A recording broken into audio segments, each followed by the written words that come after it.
দেখুন বন্ধুরা, ইরানের সাথে যুদ্ধে আমেরিকা কেবল ফেঁসে যায়নি, বরং এখন খুব বাজেভাবে আটকেও গেছে। কেন? কেননা এরই মধ্যে ভারত আমেরিকাকে এমন এক ধাক্কা দিয়েছে যাতে মার্কিন নৌবাহিনীর হুঁশ উড়িয়ে গেছে। অথবা এটা বলাই ভালো হবে যে আমেরিকার সমস্ত হুমকি হাওয়া বেরিয়ে গেছে। ভারত আমেরিকাকে সাফ জানিয়ে দিয়েছে যে এমন পরিস্থিতিতে কোনো এলইএমও মানে যেটাকে বলা হয় logistic exchange memorandum of agreement, এটা কখনো কার্যকর হবে না। হ্যাঁ, তবে তার আগে সবচেয়ে আগে বলে রাখি যে আমেরিকা রুশ অস্ত্র চুক্তি নিয়ে প্রচুর ঠাট্টা তামাশা করেছিল। এখন সেই মার্কিন অস্ত্রই হাসির পাত্রে পরিণত হয়েছে, কারণ মিডল ইস্ট এশিয়ায় ইরানি মিসাইল আটকানোর সামনে মার্কিন মিসাইল ডিফেন্স কেবল ব্যর্থই হচ্ছে না, বরং আমেরিকার অত্যাধুনিক থার্ড এমনকি পেট্রিয়ট অনেকগুলো ব্যাটারি পুরো ধ্বংস হয়ে গেছে। আমেরিকার পক্ষে এই ক্ষয়ক্ষতি লুকিয়ে রাখাও কঠিন হয়ে পড়েছে। ইউক্রেনের ভেতরে আমেরিকা তাদের অস্ত্রের ক্ষয়ক্ষতি লুকিয়ে রাখতে পেরেছিল, কারণ সেখানকার সমস্ত তথ্য মার্কিন নিয়ন্ত্রণের হাতে ছিল। কিন্তু মিডল ইস্ট এশিয়ার 15টিরও বেশি দেশের তথ্য নিয়ন্ত্রণ করা আমেরিকার সাধ্যের বাইরে। তাই মার্কিন মিসাইল ডিফেন্সের ইন্টারসেপ্টরের অভাবে এমনকি মার্কিন অস্ত্রের ধ্বংস উভয়ই কিন্তু এখন প্রকাশ পেয়ে যাচ্ছে সমস্ত জায়গায়। আর ঠিক এই সময় ভারত আমেরিকাকে বড় ধাক্কা দিয়ে logistic exchange memorandum of agreement থেকে পিছিয়ে আসার সিদ্ধান্ত নিয়েছে।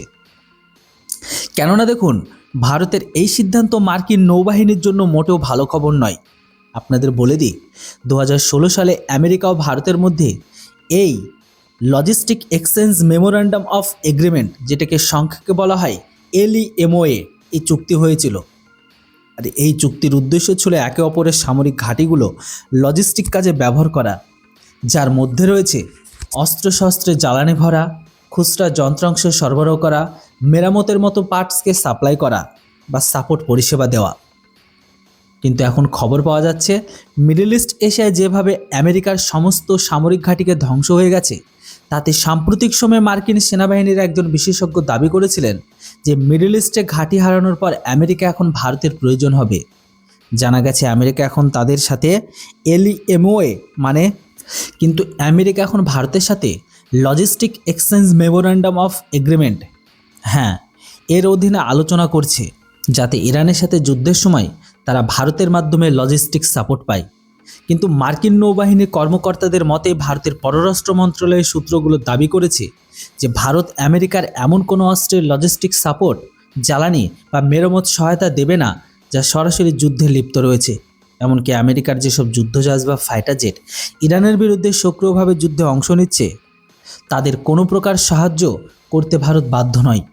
ভারত চায় না আমেরিকার এমন কোনো সহায়তা করে নিজেদের যুদ্ধের পক্ষ হিসাবে চিহ্নিত করা। কেননা এখানে ভারতের অবস্থানও স্পষ্ট। ভারত মানবিক সহায়তার জন্য লজিস্টিক সাপোর্ট দেবে। যুদ্ধে যেসব বাণিজ্যিক জাহাজ সমুদ্রে আটকে পড়েছে, তারা সাহায্য চাইলে ভারত অবশ্যই সাহায্য করবে, কিন্তু যুদ্ধে সরাসরি যুক্ত আমেরিকার কোনো সমরাস্ত্র কোনো সহায়তা পাবে না। কেননা এখানে দেখা যাচ্ছে আমেরিকার জন্য পরিস্থিতি এখন অত্যন্ত শোচনীয়, কারণ যেসব দেশে ইরানের মিসাইল হামলা হয়েছে সেই দেশগুলো এখন প্রশ্ন তুলেছে তাদের মাটিতে হামলা কেবল আমেরিকার কারণেই হয়েছে। এর ফলে ওই দেশগুলো মার্কিন সামরিক ঘাঁটির বিরুদ্ধে আওয়াজ উঠতে শুরু করেছে, অর্থাৎ মিডল ইস্ট এশিয়ায় আমেরিকার লজিস্টিক সাপোর্ট এখন দ্রুত দুর্বল হয়ে পড়েছে।